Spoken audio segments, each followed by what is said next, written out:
जय श्री राम। जय हनुमान। मानस चर्चा में आप सभी का स्वागत है। आज हम मानस चर्चा के अंतर्गत राम कथा जो कहेंगे सुनेंगे वह है सुंदरकांड के प्रथम श्लोक का जो 5वां पद है, गिरवाण शांति प्रदम या निर्वाण शांति प्रदम, उसी पर आधारित।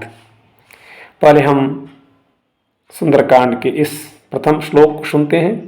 शांतम शाश्वतम अप्रमेयमनघम निर्वाण शांति प्रदम गिरवाण शांति प्रदम ब्रह्मा शंभु फणीन्द्र सेव्यमनिशं वेदांत वेद्यं विभुं रामाख्यं जगदीश्वरं सुरगुरुं मायामनुष्यं हरिं वन्देऽहं करुणाकरं रघुवरं भोपालचूडामणिं।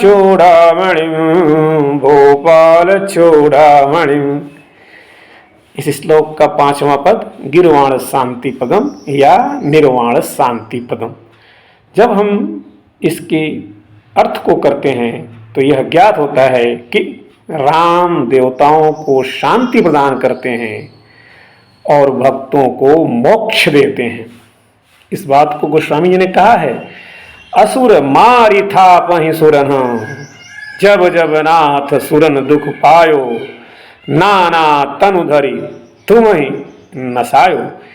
ईश्वर का अवतार ही साधुओं के परित्राण और दुष्कर्मियों के विनाश के लिए होता है। भले लोग अक्सर ही दुष्टों द्वारा सताए जाते हैं, हमेशा ही सताए जाते हैं। दुर्जन स्वभाव से ही सज्जनों के शत्रु होते हैं। देवता सम भले व्यक्ति जितना उन्हें समझाते हैं उतना ही उनका अत्याचार बढ़ता जाता है। चाणक्य का कहना है कि न दुर्जनः साधुसामुपैति बहु प्रकारैरपि शिक्ष्यमाणः आमूलसिक्तः पैसा घृतेन न निम्बवृक्षो मधुरत्वमेति। दुर्जन को यदि अच्छी अच्छी शिक्षा दी जाए तब भी वह साधु नहीं हो सकता। जैसे नीम के पेड़ को यदि दूध और घी से सींचा जाए तो भी वह मधुर नहीं होगा। इसीलिए देव स्वरूप को उनके हाथों शांति नहीं मिलती, वे उनके अत्याचार और संतरास के शिकार रहते हैं। जब राम जैसा ही कोई उन भले मानसों को शांति दे तभी उनको शांति मिल पाती है। क्या लगता है, देवता भले मनुष्य नहीं है? निश्चित हैं। शास्त्रों में देवताओं की 4 विशेषताएं बताई गई हैं। एक, देवता का पैर धरती से ऊपर रहता है, जमीन को छूता ही नहीं। दूसरा, देवता पलक नहीं झपकाते। तीसरा, देवताओं को पसीना नहीं आता। चौथा, देवता की परछाई नहीं बनती, उनकी देह पारदर्शी होती है। इन चारों विशेषताओं का भले आदमियों के संदर्भ में अर्थ क्या है? दरअसल धरती को न छूना, पार्थिव आकर्षणों से, भौतिक प्रलोभनों से अस्पर्शित रहना है, कीच में कमल की तरह विरत और उपराम। दूसरी विशेषता सतत जागरूकता की है, इटर्नल विजिलेंस की है। या निशा सर्वभूतानां तस्याम जागर्ति संयमी। वैसे भी लोगों के दुख और दुर्दशा के कारण भले लोग स्लीपलेस नाइट्स बिताते ही हैं। तीसरी विशेषता पसीना न आने की है। इसका अर्थ हुआ उनके आचरण में छिद्र न होने का। छिद्रान्वेषियों की भरसक कोशिशों के बावजूद भला आदमी यथासंभव अपने व्यवहार में छिद्र न रखने की कोशिश करता है। उसे मालूम रहता है कि उसके छिद्रों के आधार पर ही उसे ब्लैकमेल किया जा सकता है।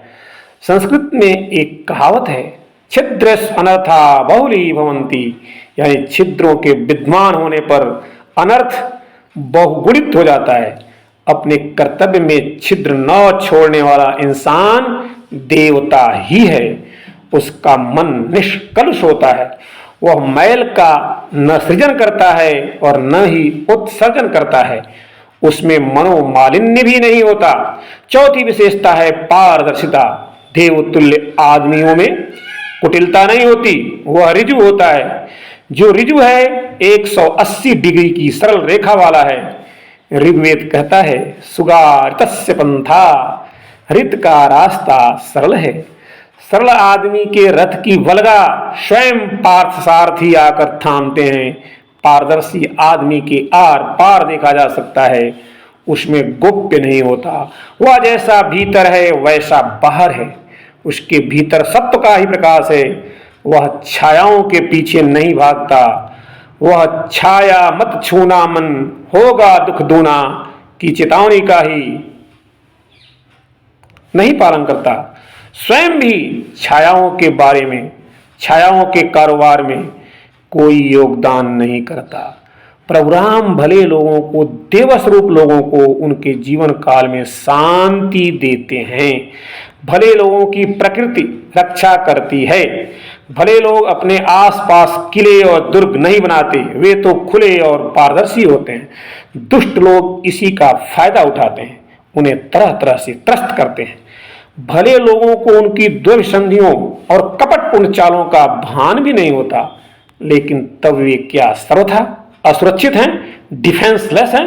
नहीं, ऐसे मामलों में ही तो ईश्वर करता है सीधा हस्तक्षेप। भगवान का वचन भी है निर्भय हो देव समुदाय। इन्हीं अर्थों में गोस्वामी जी के राम गिरवाण शांति प्रदम है। वे साक्षी होने मात्र के लिए नहीं हैं, वे अपने दखल की घोषणा सुग्रीव के साथ भी करते हैं और विभीषण के साथ भी। वे सत्ता के समीकरणों को पलट देते हैं।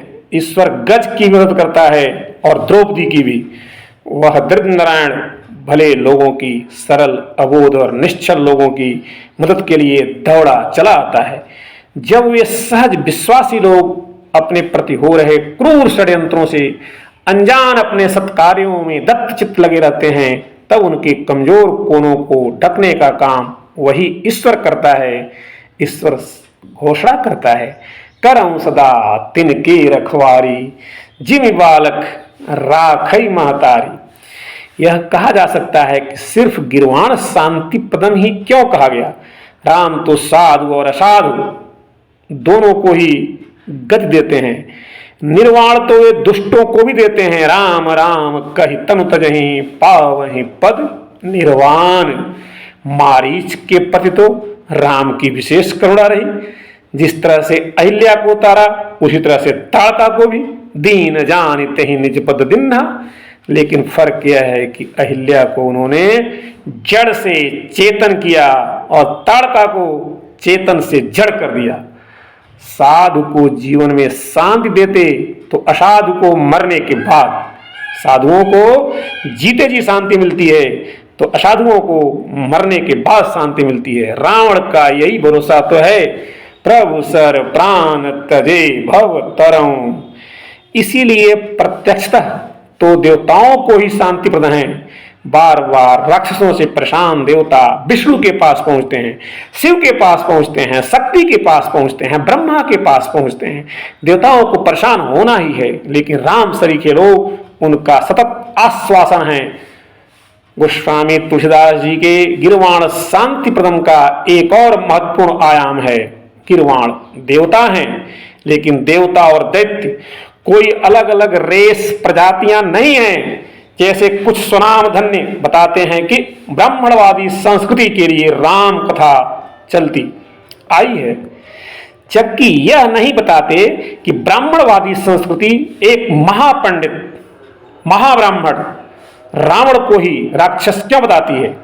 ऋषि पौलस्त्य का वंशज, सामवेद का ज्ञाता शिव भक्त रावण किस चक्कर के जाल में चलते, किस चक्कर में फंसा हुआ एक गैर ब्राह्मणवादी और रेशियल अर्थों में अनार्य के रूप में इन नए इतिहास विज्ञ सूरों द्वारा प्रतिष्ठित किया गया।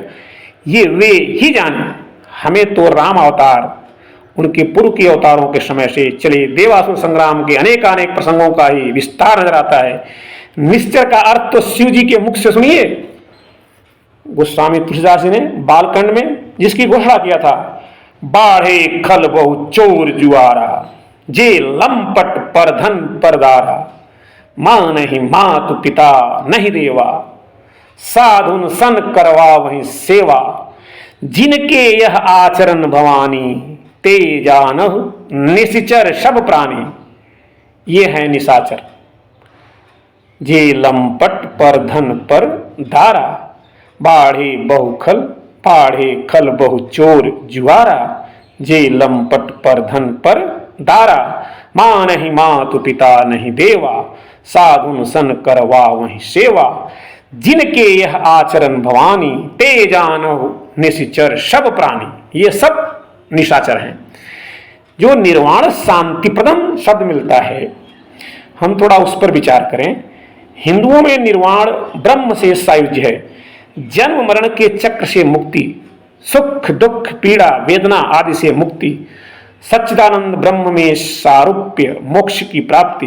निर्वाण कोई ऐसा पद नहीं है जो पहले अस्तित्व में नहीं था और अब है, वह हमेशा ही है। सिर्फ हमारे नैतिक और आध्यात्मिक अंधेरे के चलते यह हमारे प्रज्ञा चक्षुओं की पकड़ में नहीं आता। वह आत्मानंद है, वह ब्रह्मानंद है, वह स्वरस है, वह तथागति है, वह हंसत्व है, वह कैवल्य है, वह एक अव्याकृत अवस्था है, वह तुरीय है, वह बंध में डालने वाले सभी पासों से परिमोक्षण है।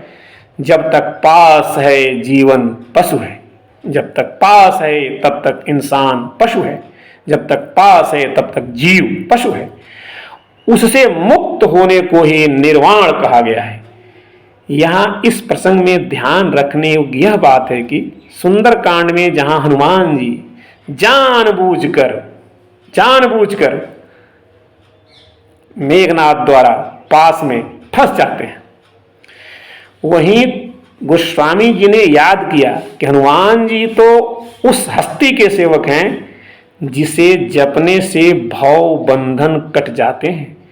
इसलिए राम की निर्वाण शांति प्रदम के रूप में स्मृति इस अध्याय की शुरुआत में ही कर ली गई है।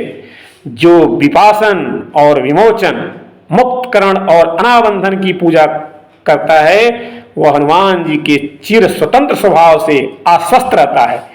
निर्वाण का अर्थ बंधनों से छूटना, लेकिन ये बंधन क्या सिर्फ लोभ मोह मत्सर के बंधन हैं, या वे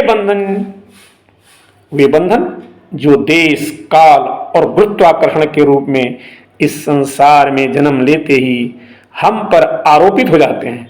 हाँ, मैं कहूँगा उन सभी बंधनों से मुक्ति देने वाले हैं हमारे राम, उन सभी बंधनों को काटने वाले हैं हमारे प्रभु श्री राम। जय श्री राम, जय हनुमान।